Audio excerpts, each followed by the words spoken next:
Hello दोस्तों, Indian economy and Indian financial system के इस लेक्चर में आप सभी का स्वागत है। यहाँ पर जैसा कि आप जानते हो, जैब का कंप्लीट आईएएफएस का जो कंपोनेंट है वो हम डिस्कस कर रहे हैं as part of a new initiative.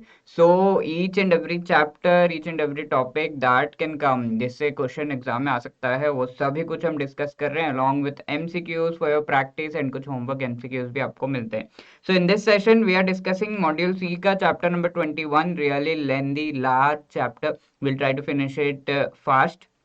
But बहुत सारे फैक्ट्स है इसमें, वो सारी चीज़ें जो है एक जगह पर कंपाइल करके अच्छे से पीपीटी में, प्रेजेंटेशन में आपके लिए रखा गया है, ताकि आप अच्छे से आराम से रिवाइज कर सको अगर आपको जो है पीडीएफ देखना पड़े। So we will be doing it थोड़ा सा जल्दी जल्दी करेंगे, क्योंकि ये चैप्टर काफ़ी लार्ज है, बट इसमें समझाने को ज़्यादा चीज़ें नहीं है। यहाँ we have most of the things which are facts, तो we will try to understand एक सीक्वेंशियल मैनर में। जब हम फैक्ट्स समझते हैं तब बहुत ही आसानी से हमें याद रहता है, और इन सेशंस का बहुत ही अच्छे तरीके से सभी ने फायदा उठाया है। I hope you also like them, and if you do, you can like, share, subscribe, and also give a drop a comment in the comment section, right. आपकी क्वेरीज भी आप पूछ सकते हो।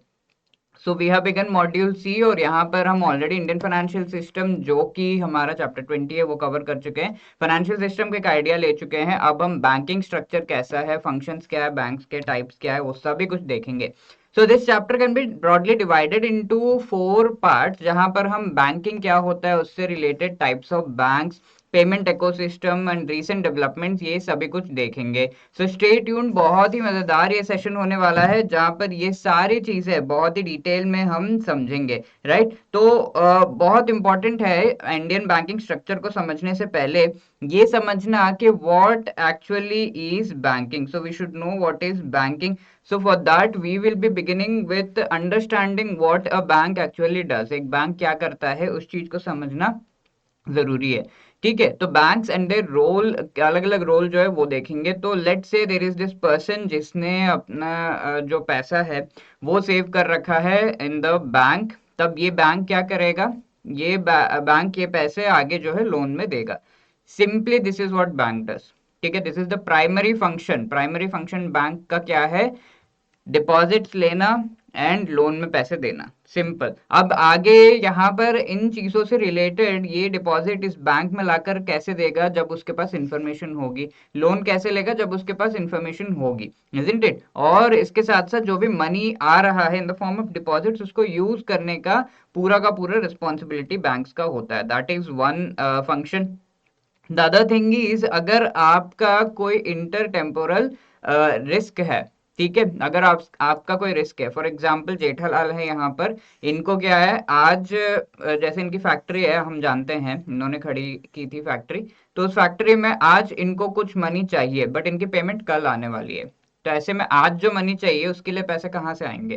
तो you can borrow. That is what inter temporal, यानी कि time के बेसिस पर अगर हम कोई रिस्क देख रहे हैं इन द फ्यूचर, तो उस रिस्क को मिनिमाइज करने का काम बैंक कैन डू। तो यहाँ पर एक और चीज हो रही है, कई बार हम मनी लेंडर से पैसे लेते हैं, जैसा कि इन्होंने लिया, तो हाई इंटरेस्ट पे वो पैसे लेते हैं, इसके साथ देते हैं, इसके साथ साथ बहुत सारे गुंडे वगैरह भेज के वसूली करते हैं। सो वो काफी ज्यादा, अगेन एक और रिस्क है, time based risk, and this is one more risk. तो इस वजह से बैंक ये कहता है, yes you can borrow from me at a lower interest rate. इस वजह से आपका जो रिस्क है, आज आपको जो पैसे चाहिए वो पैसे आपको मिल जाएंगे। ठीक है, तो that is the thing. Also it contributes hugely, bank जो है ग्रोथ ऑफ इकोनॉमी में कंट्रीब्यूट करते हैं। जिस तरीके से पैसे, फंड्स का मूवमेंट होता है, डिपॉजिट्स का जो एक्यूमुलेशन होता है, उसके वजह से इन्वेस्टमेंट्स होते हैं एंड आगे ग्रोथ होती है। और साथ के साथ बैंक्स का पूरा जो मेंटेनेंस है, वो कई सारे बहुत ही बढ़िया ह्यूमन रिसोर्स करते हैं, and those human resource are actually equipped, बहुत ही अच्छे तरीके से गवर्नेंस वो कर पाते हैं। तो कॉर्पोरेट गवर्नेंस का एक बहुत ही अच्छा एग्जाम्पल हम देख सकते हैं इन द बैंक्स। अब बैंकिंग का मीनिंग क्या है, ये दिया गया बैंकिंग रेगुलेशन एक्ट में। यहाँ पर जो कुछ सेक्शंस है काफी ज्यादा इंपॉर्टेंट, स्पेसिफिकली सेक्शन 51B, जिसमें ये दिया हुआ है कि बैंकिंग एक्चुअली होता क्या है। सिंपली यहाँ पे दिया हुआ, अगर एक बैंक है, डिपॉजिट ले रहा है and it is giving loans and advances, that is what banking is all about. और इसके साथ साथ कई सारे और भी विड्रॉएबल फीचर्स यहाँ पर है, चेक, ड्राफ्ट, ऑर्डर वगैरह देता है। तो 51C, तो बी क्या है, बैंकिंग की डेफिनेशन यहाँ पे देता है, ठीक है, इसे ऐसे आप याद रख सकते हो। सी क्या है, बैंकिंग कंपनी की डेफिनेशन देता है, कौन सा कंपनी जो बैंकिंग एक्टिविटीज कर रहा हो, ऐसे कंपनी को हम बैंकिंग कंपनी कह सकते हैं, ठीक है। तो ये चीज कही गई है। सेक्शन 6 में कौन कौन सा एक्टिविटीज एक्चुअली परमिसिबल है वो बताया गया है। अब सेक्शन 7(1) में ये बताया गया कि अगर कोई ऐसी हम देख रहे हैं, जैसे for example state bank of India है, तो अगर state bank of India banking activities कर रहा है तो उसके नाम में बैंक, बैंकिंग या फिर बैंकर ये चीज होना चाहिए। और 7(2) में ये बताया गया कि कोई भी ऐसा कंपनी जो बैंकिंग एक्टिविटीज नहीं कर रहा है तो उसके नाम में बैंक, बैंकिंग, बैंकर ये नहीं होना चाहिए। Right, I hope this thing is really clear. Now let us move to the next part, जहां पर हम मीनिंग क्या है बैंकिंग का और कई सारे जो इसके फीचर्स है ये सभी कुछ बहुत ही क्लियरली देखेंगे, ठीक है। तो बैंकिंग इनिशियली द अगर हम देखें बेसिक उसका फंक्शन क्या है बैंकिंग में, एक्सेप्टेंस ऑफ डिपॉजिट्स। और ये डिपॉजिट्स किस किस तरीके के होते हैं, दो टाइप्स के डिपॉजिट्स होते हैं, there is demand and time और टर्म डिपॉजिट। तो ये टर्म्स, ये जो नेम्स हैं जिन्हें हम टर्म्स कहते हैं, they are very very important. तो डिमांड डिपॉजिट क्या है, you can demand repayment at any time, जैसे कि आपने सेविंग्स अकाउंट में पैसे रखे तो कभी भी उसे विड्रॉ कर सकते हो आप। और टाइम डिपॉजिट क्या है, यू आर रिक्वायर्ड कि थोड़े दिन या साल आपको रुकना होगा और मेच्योरिटी के बाद आपको इंटरेस्ट उसके साथ मिलता है। अगर आप पहले ही डिमांड करोगे तो वो देना काफी डिफिकल्ट होता है। तो टाइम डिपॉजिट्स क्या है, यहाँ पर लिक्विडिटी कम होती है, डिमांड डिपॉजिट्स में लिक्विडिटी ज्यादा होती है। तो what are the examples of demand deposit, savings in current account, time deposit repay at maturity only, अगर आपको इंटरेस्ट चाहिए ऑब्वियसली बीच में आप तोड़ सकते हो बट इंटरेस्ट नहीं मिलेगा। Fixed and recurring deposits are the examples. इसके अलावा बैंकिंग एक्टिविटीज में और क्या होता है, लोन्स एंड एडवांसेस दिए जाते हैं, और ये लोन्स एंड एडवांसेस और जो सर्विसेज प्रोवाइड करता है बैंक वो दो टाइप्स के हो सकते हैं अगेन। यस, पहला है फंड बेस्ड सर्विसेज और दूसरा है नॉन फंड बेस्ड सर्विसेज। तो फंड बेस्ड सर्विसेज में क्रेडिट कार्ड देना, लोन्स देना, ये सारे जो है लोन्स एंड एडवांसेस में आ जाते हैं। जो लोन दिया जाता है दैट इज लोन, और credit card is a kind of advance, ठीक है। तो ये हम कह सकते हैं overdraft facilities, term loans provide करना, इंस्टॉलमेंट्स में हम जो है इंटरेस्ट देते हैं। अब नॉन फंड एक्टिविटीज क्या होता है, नॉन फंड बेस्ड एक्टिविटीज यानी कि पैसे यहाँ पर एक्सप्लिसिटली इन्वॉल्व नहीं होते हैं। For example we have letter of credit, bank guarantees, bill को एक्सेप्टेंस फैसिलिटीज। तो एक एग्जांपल ले लेते हैं बैंक गारंटी का। लेट्स से यहाँ पर ये बैंक है, बायर सेलर है, ठीक है। तो अगर ये बायर एंड सेलर यहाँ पर हैं तो ये सेलर इस बायर को सामान बेच रहा है, लेकिन ये बायर ने कहा कि मैं अभी तो पैसे नहीं दूंगा। तो ऐसे में क्या होगा, ऐसे में ये सेलर क्या उसे सामान देगा। जैसे आप कोई चीज लेते हो तो इमीडिएटली पैसे मांगते हैं ना लोग, बट यहाँ पर हो सकता है कि सेलर क्रेडिट पे सामान दे रहा हो, तो ऐसे में क्या, इस बायर पर विश्वास करना सेलर के लिए कई बार डिफिकल्ट होता है। तो ऐसे में bank will take the guarantee, ये कहता है कि आप मुझे थोड़ा सा फीस दो एंड आप जो है निश्चिंत रहो कि this person will return, let's say 10 days बाद उन्होंने कहा, तो 10 डेज बाद अगर ये रिटर्न नहीं करता है तो बैंक इज गोइंग टू पे दैट मनी टू यू, ठीक है। तो ये गारंटी बैंक गारंटी होती है। I hope you have a fair idea on this. तो ये bank guarantee is an example of a non fund based activity या फिर नॉन फंड बेस्ड सर्विस जो बैंक प्रोवाइड करता है। कई सारे मिसलेनियस सर्विसेज भी है। सबसे पहली बात है कि आपके जो डॉक्यूमेंट्स है वो बैंक के पास कस्टडी आप रख सकते हो, ऑब्वियसली थोड़ा सा फीस लगता है, बट बहुत इंपॉर्टेंट डॉक्यूमेंट घर में रखना मुश्किल है, उसे अगर खो गया तो बहुत डिफिकल्ट होगा। फॉर एग्जाम्पल आपके जो प्रॉपर्टी पेपर्स वगैरह है, you can keep them in the bank. Bill collection, तो कई बार ये होता है कि लेट से मेरा एक बिजनेस है और मुझे बहुत सारे लोग जो है बिल्स पर पेमेंट्स देते हैं, तो डेली मेरे लाइक 100 बिल्स जनरेट होते हैं और सब पर पेमेंट्स भी मुझे ऑन द सेम डे लेना है। तो 100 बिल्स जनरेट करके उन 100 बिल्स पर पेमेंट लेना जा जाकर पूरा दिन मेरा जो है बिल के कलेक्शन में ही निकल जाता है। तो ये वाली एक्टिविटी, सारे बिल्स जो है हम बैंक को सबमिट कर देते हैं तो bank is going to collect और थोड़ा सा पैसा in the form of fees या कमीशन वो ले लेता है, राइट। तो कलेक्शन का काम बैंक का, हेडेक पूरा बैंक का है, वो घूमेंगे, लेकर आएंगे, धमकाएंगे, जो भी करेंगे वो लेकर आएंगे, राइट। तो that is the thing, obviously धमकाते नहीं है, इट वाज जस्ट फन के लिए, राइट। तो डिपॉजिट लॉकर्स यहाँ पर होते हैं जहां पर आप जो अपना गोल्ड है ये सारी चीजें डिपॉजिट कर सकते हो। इसके साथ साथ एग्जीक्यूटर एंड ट्रस्टी सर्विसेज, जहां let's say there is a person जो ऑलमोस्ट डेथ बेड पे हैं, तो उनका विल है, यानी कि उन्होंने कहा है कि प्रॉपर्टी सारी किसको मिलनी चाहिए, कैसे मिलनी चाहिए, इसके बारे में इंफॉर्मेशन दी है। तो वो जो विल है उसको एग्जीक्यूट करना, let's say the person dice या फिर that person is still alive, और फिर वो सारा कुछ उसमें जो है प्रॉपर्टी इसको इसको किसको कितना कैसे मिलना चाहिए, तो bank is going to help in that.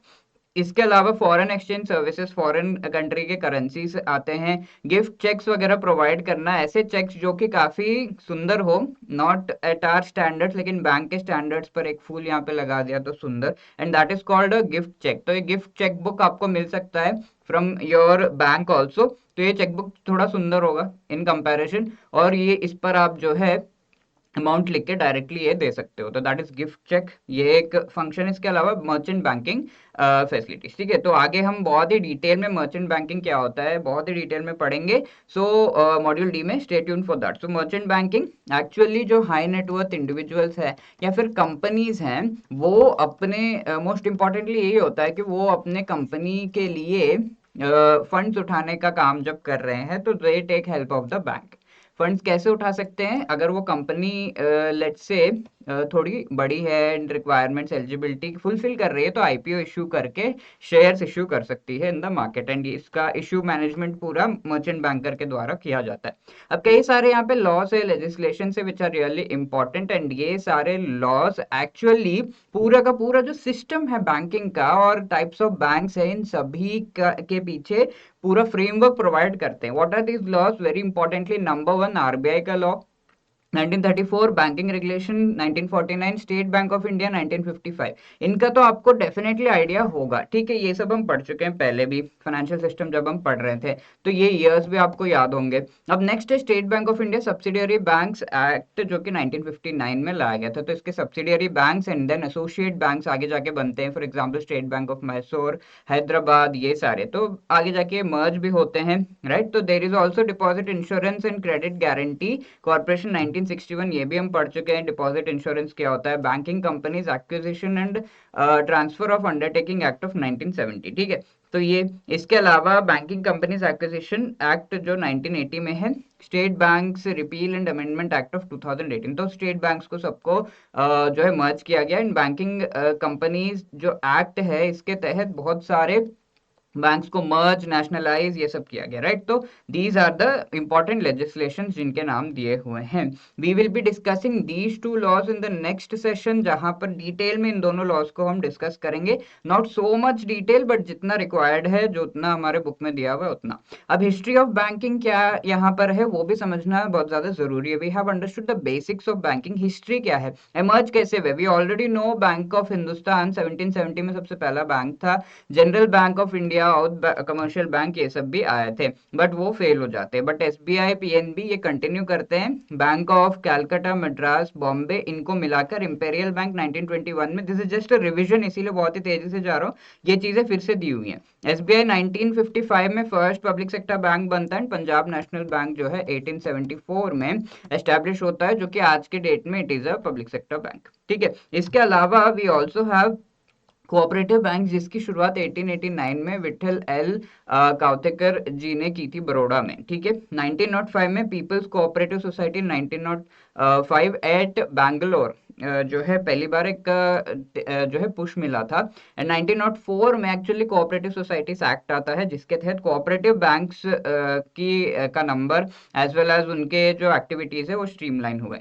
RBI 1935 में आता है, बैंक टर्बुलेंस होता है, बैंक फेल हो रहे हैं सारे के सारे, तो there is need for a regulator. ये चीज किसने कहा था, हिल्टन यंग कमिटी कमीशन ने कहा था 1935 में, और आरबीआई को लाया जाता है 1935 में। आरबीआई को नेशनलाइज कब किया गया था, याद करो, 1948 में नेशनलाइज किया गया था।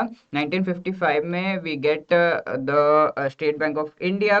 बैंक्स कब नेशनलाइज हुए थे, दो बार हुए थे, 1969 में 14 बैंक्स, 1980 में 6 बैंक्स नेशनलाइज हुए थे, इजंट इट, ठीक है। अब आगे आरबीआई के कई सारे इनिशिएटिव्स यहाँ पर हैं, एंड ऑल्सो न्यू बैंक्स को लाया गया। लीड बैंक स्कीम 1969 में ये लाया गया, जो भी स्पेसिफिक डिस्ट्रिक्ट जहां पर लीड बैंक एस्टेब्लिश हो रहे हैं, ये लीड बैंक बाकी बैंक्स से रिलेटेड एक्टिविटीज को supervise and also particular districts में जो रिक्वायरमेंट है बैंकिंग की, उनको असेस करके उनको जो है वो बैंकिंग फैसिलिटीज प्रोवाइड करने का मेन काम था। रीजनल रूरल बैंक्स को 1975 में, डोंट वरी डिटेल में हम पढ़ेंगे रीजनल रूरल बैंक्स अभी, नरसिम्हन कमेटी 91 में आई और इसने जो है न्यू प्राइवेट बैंक्स को हमें लेकर आना चाहिए, ये चीज कहा। तो 1969 में जो नेशनलाइज किया गया, प्राइवेट बैंक्स खत्म हो चुके थे वहां पर, फिर 1994 में एक्चुअली फिर से प्राइवेट बैंक्स को अलाउ किया गया। ICICI became the first new private bank, इन्हें न्यू प्राइवेट बैंक कहा जाता है।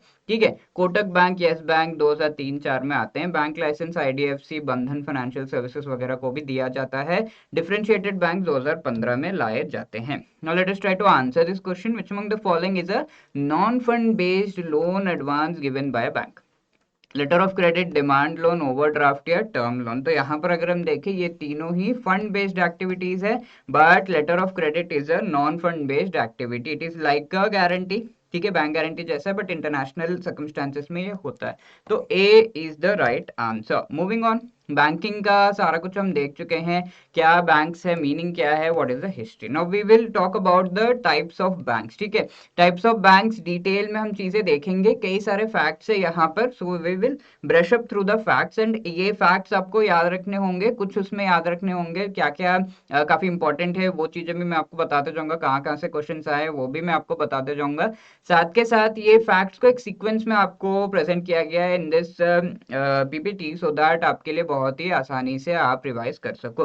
ऑब्वियसली एक बार बुक तो रेफर करना होगा, लेकिन रेफर करने के बाद रिविजन के लिए PPT will help you a lot. There are two kinds of banks. सबसे पहले अगर जब हम बैंक्स की क्लासिफिकेशन की बात कर रहे हैं, number one is the scheduled bank, number two is what, yes, non scheduled bank. तो scheduled bank and non scheduled bank क्या होता है, ये नाम अगर आप समझ गए तो नाम को अगर आप समझ गए तो आपको इसका मीनिंग समझ में आ जाएगा। What is that scheduled?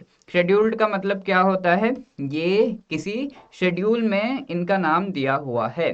ठीक है, कौन सा शेड्यूल है ये? आरबीआई एक्ट का सेकंड शेड्यूल। ठीक है, जब भी कोई एक्ट आता है, फॉर एग्जांपल आरबीआई एक्ट, तो इसमें आपके क्या होते हैं, सेक्शंस होते हैं।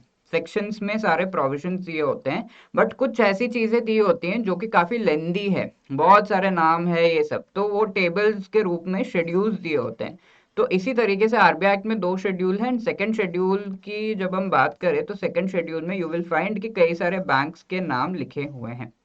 क्यों सर, कुछ बैंक्स के नाम वहां पे लिखे हुए हैं और कुछ के नाम जो नहीं लिखे हुए हैं, they are called non scheduled banks. अब ये बैंक्स के नाम वहां पे लिखे क्यों गए हैं? जस्ट बिकॉज उनको कुछ स्पेसिफिक जो है एलिजिबिलिटी क्राइटेरिया है, वो क्राइटेरिया क्रॉस कर रहे हैं वो, साथ के साथ उनको कुछ स्पेसिफिक फैसिलिटीज प्रोवाइड होते हैं। फॉर एग्जाम्पल, शेड्यूल्ड बैंक्स जो है वो आरबीआई से लोन वगैरह जब रिक्वायर्ड है वो ले सकते हैं बहुत आराम से, लेकिन नॉन शेड्यूल्ड बैंक्स कभी भी नहीं ले सकते। ठीक है, कभी भी अगर चाहे वैसे नहीं ले सकते, बट बहुत इमरजेंसी होगी तभी आरबीआई देगा, वरना नहीं देगा। तो दिस इज वन एग्जांपल। इसके अलावा बाकी पहलू देख लेते हैं। शेड्यूल्ड बैंक्स क्या है, सेकंड शेड्यूल आरबीआई एक्ट का, वहां पर आप देखोगे यस, ये नॉन शेड्यूल्ड नहीं होते हैं। Paid up capital end funds जो रेस किए जाते हैं, ये जो शेड्यूल्ड बैंक्स हैं उनके लिए 5 lakh rupees paid up capital at least होना चाहिए। सेक्शन 42 ऑफ आरबीआई एक्ट के तहत ये कहा गया, अगर आपको स्टार्ट करना है एक शेड्यूल्ड बैंक और शेड्यूल्ड बैंक जो है कहलाना है, तो 5 लाख रुपीज एटलीस्ट जो पेड अप कैपिटल है, इनिशियल कैपिटल है, जो कि पेड अप है, कंप्लीटली पेड है, दैट शुड बी देयर। अब ये चीज नॉन शेड्यूल्ड बैंक्स के लिए क्या दिया हुआ है, ये सेक्शन 11 बैंकिंग रेगुलेशन एक्ट में दिया हुआ है। तो non scheduled banks are related to banking regulation act और शेड्यूल्ड बैंक्स आरबीआई एक्ट से रिलेटेड है। तो ये दो एक्ट्स काफी इंपॉर्टेंट है, we should have a fair idea, जो कि हम अगले सेशन में चैप्टर 22 जब हम डिस्कस करेंगे विल डू।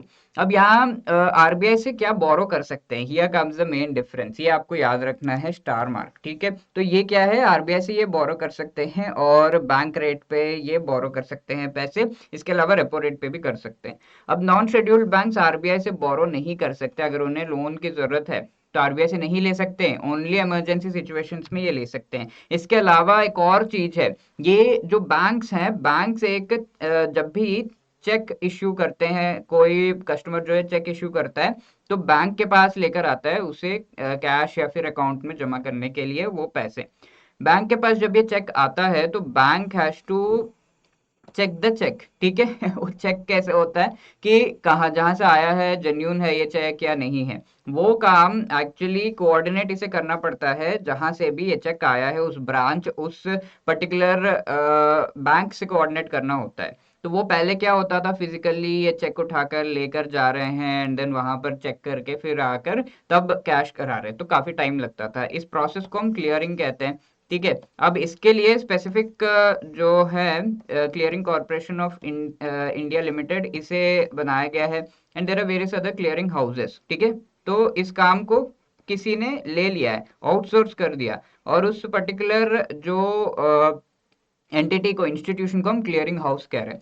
अब ये चेक सीधा ये जो बैंक है क्लियरिंग हाउस को दे देगा, उसका सर दर्द है, फटाफट से 2-3 दिन में ये चेक करके वापस आ जाएगा, ठीक है। तो ये चीज फिजिकली होती थी, अब ये ऑनलाइन होने लगी है और इसे चेक ट्रंकेशन सिस्टम कहा जाता है, सीटीएस, ठीक है। ऑनलाइन होने लगी है, ऑनलाइन चेक यहाँ पे क्लियरिंग हाउस को दिया, क्लियरिंग हाउस ने ऑनलाइन चेक करवाया और फिर ऑनलाइन इसे कंफर्म कर दिया कि ओके, दैट इज ओके। तो ऐसे क्लियरिंग हाउसेस से क्या हो रहा है, ऑनलाइन अगर हो रहा है तो फटाफट से 1 दिन में या फिर उससे कम समय में भी चेक क्लियर हो जाते हैं। और इस वजह से बैंक के जो एक्टिविटीज है वो फास्ट होते हैं, कस्टमर के एक्टिविटीज फास्ट हो जाते हैं, ट्रांजैक्शन जल्दी हो जाते हैं थ्रू द चेक। तो क्लियरिंग हाउस के शेड्यूल्ड बैंक्स तो मेंबर्स है, but non scheduled banks members नहीं है। इस वजह से कस्टमर्स को दिक्कत होती है अगर वो नॉन शेड्यूल्ड बैंक में अकाउंट ओपन कर रहे हैं, चेक के थ्रू ये सब कर रहे हैं। Scheduled commercial banks and cooperative bank scheduled banks है, and then non scheduled banks में local area banks, cooperative banks mainly आते हैं यहाँ पर, state cooperative, urban, district, central cooperative as well as various other, ठीक है। तो ये सब आता है। अब हमने देख लिया टाइप्स, जो बैंक्स के basic type, scheduled and non scheduled. क्यों हम कहते हैं, क्योंकि ये शेड्यूल्ड, जो हमारा शेड्यूल है उसके अंदर आपको ये बैंक्स अगर दिख रहे हैं, कौन सा शेड्यूल, आरबीआई का सेकंड शेड्यूल, बैंक के नाम दिख रहे हैं तो दैट इज शेड्यूल्ड, इफ नहीं दिख रहे हैं तो दैट इज नॉन शेड्यूल्ड, ठीक है। अब इसके अलावा इसके क्या मेन फीचर्स है, again recalling, number 1 we know कि आरबीआई से वो लोन पैसे ले सकते हैं, दूसरा क्लियरिंग हाउस के मेंबर्स होते हैं जो कि शेड्यूल्ड बैंक्स है।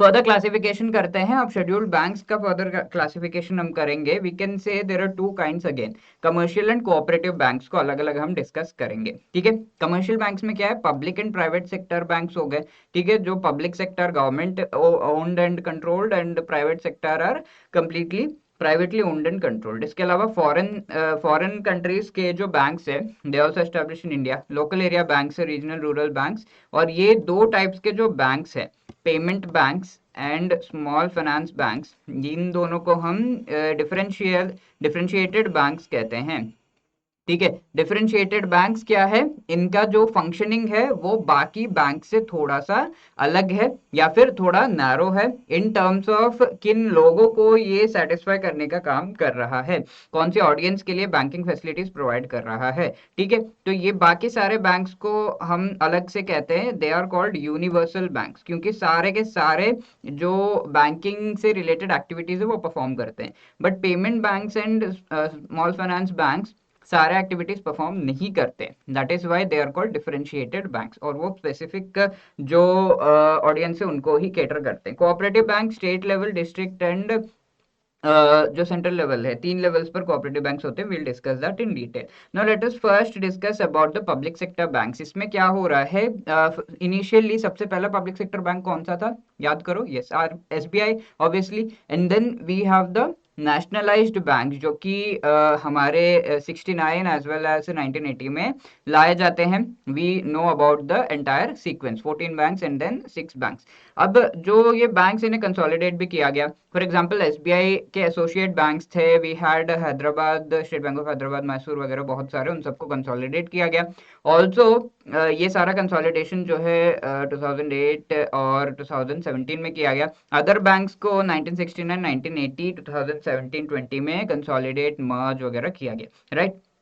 प्राइवेट सेक्टर बैंक सब क्या है, दीज बैंक्स आर ऐसे बैंक्स हैं जो कि कंप्लीटली गवर्नमेंट के द्वारा ओन नहीं किए जाते, प्राइवेट जो पीपल हैं उनके द्वारा ओन किए जा रहे हैं, individuals as well as companies, ठीक है। तो ये बैंक्स, 14 बैंक्स को नेशनलाइज किया गया था 1969 में। उसके बाद देयर वाज अराउंड 25 इयर्स का गैप था, एंड 94 में आईसीआईसीआई बैंक को फिर से प्राइवेट बैंक का लाइसेंस मिला। दैट इज वाई ये जो बैंक्स 1994 और उसके बाद आए हैं, they are called the new private banks.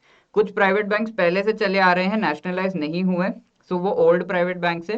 New private banks 1994 के बाद आए। ठीक है, तो इनके रिक्वायरमेंट्स क्या है? अगर लेट्स से एक प्राइवेट बैंक जो कि यूनिवर्सल है, ऐसे बैंक को एस्टेब्लिश करने का रिक्वायरमेंट है कि उसे 500 करोड़ का मिनिमम पेड अप कैपिटल और 500 करोड़ का नेटवर्थ उसका होना चाहिए, किसी भी पर्सन या एंटिटी का।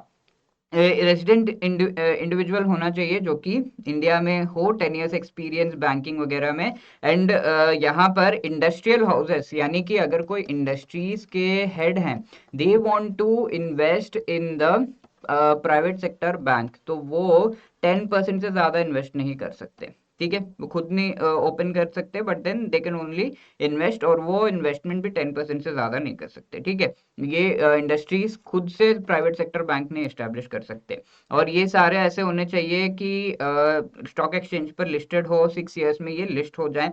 25% प्राइवेट सेक्टर बैंक्स के जो ब्रांचेस हैं, अनबैंक्ड रूरल एरियाज में इनके ब्रांचेस होने चाहिए। ठीक है, facts. Let us move on. Let us try to answer this question. Which among the following statement is or correct? Payment banks universal banks कहलाते हैं। Scheduled banks second schedule of RBI act में listed हैं। Minimum paid up capital for establishing private bank is 500 crore. तो this is absolutely correct, अब भी हमने पढ़ा। Yes, second schedule of RBI act में होता है। कौन सा शेड्यूल, वो भी याद रखना है।